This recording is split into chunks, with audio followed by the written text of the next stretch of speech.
উনি আমাকে টিচার নিয়ে দেখা দিবে। আবার এসে আপনি মারতে চাইছে আমাকে, আমাকে সারাতে মারেন। স্যার কন্ট্রোলে বলেন স্যার, আমরা তো কি করতে পারবো না।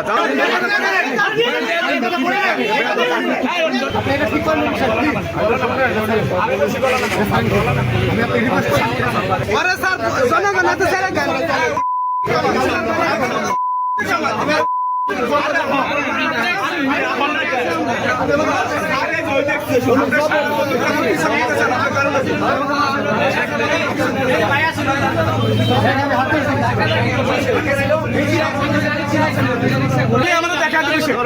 এই যুব দলের নেতা উনি আমাকে টিচার নিয়ে দেখা দিবে।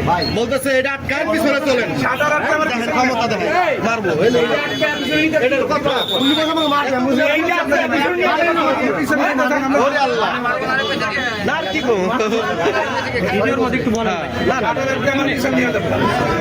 ভাই ভাই কি হয়েছিল, ভাই কি হয়েছিল? গাড়ি আটকে দিচ্ছে, উনি আমাকে বুঝতে পেরেছে। ওয়ান ওয়ে রাস্তা, গাড়ি তো আটকাইব।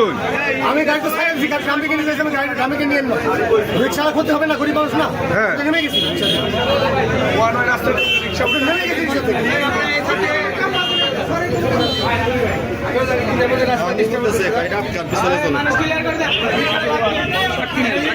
এটা আটকে কি করতে চাইছিলেন?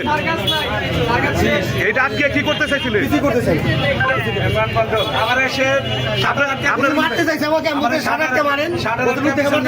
মারেন তাহলে ভাই সাথী ভাই ছিল, মারেন। ভাই ছিল ঘটনা দিয়ে লাল গেঞ্জি ছেলেটা লাগবে স্যার। আমাদের সকল অফিসারকে উনি ব্যবস্থা নেবে আমাদের।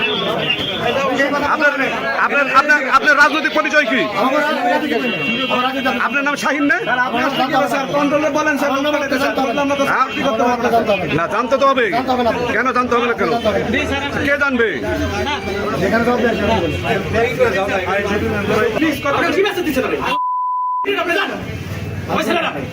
আমি বললাম না ছেলেকে ধরে আনতে বলে এখন তো লাল গেঞ্জি আর ছেলেকে ধরে আনতে বলছে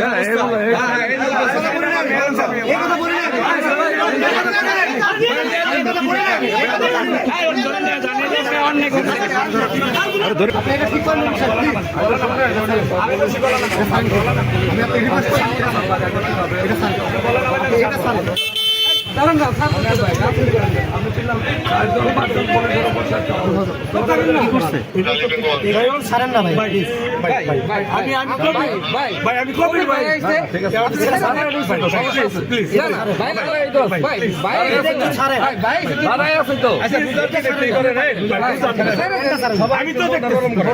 সবাই তো নরম করে সবাই তো মনে ছোট ভাই ভুল করছে, যেটাই হয়েছে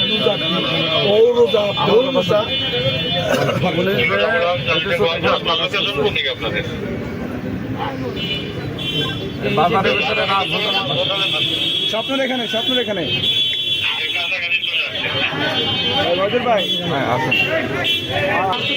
ভাই যাওয়া যাবে না।